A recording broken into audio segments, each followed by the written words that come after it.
Hey guys, আজকে আপনাদের দই কাতলার রেসিপিটা বলবো। তো প্রথমে মাছটাকে ধুয়ে নিয়ে কিছুটা লবণ ছড়িয়ে দিতে হবে, দিয়ে তারপর 2 চামচ সাদা তেল দিতে হবে, তার উপরে একটু হলুদের গুঁড়ো দিয়ে দিতে হবে, দিয়ে ভালোভাবে সেটাকে ম্যারিনেট করে নিতে হবে। নিয়ে ভালো করে ফ্রাই করে নিয়ে অবশেষে যে তেলটুকু থাকবে তার মধ্যে তেজপাতা, 2টো শুকনো লঙ্কা, এলাচ, লবঙ্গ দিয়ে ওটাকে ভালোভাবে নেড়েচেড়ে নিতে হবে।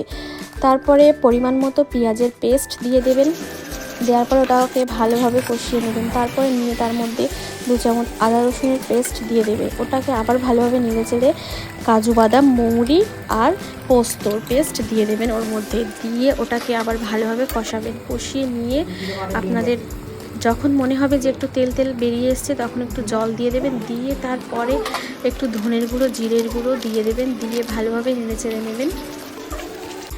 নেওয়া হয়ে গেলে তারপরে আবার দই ঢেলে দেবেন ওর মধ্যে। দই দেওয়া হয়ে গেলে ওটাকে আবার ভালোভাবে নাড়বেন, নেড়ে নিয়ে কষে কষে যখন মনে হবে যে একটু তেলতেলা ভাব হয়েছে তখন জল দিয়ে ফুটিয়ে নেবেন। নিয়ে তারপরে ওর মধ্যে মাছগুলো দিয়ে দেবেন, ফ্রাই করা মাছগুলো।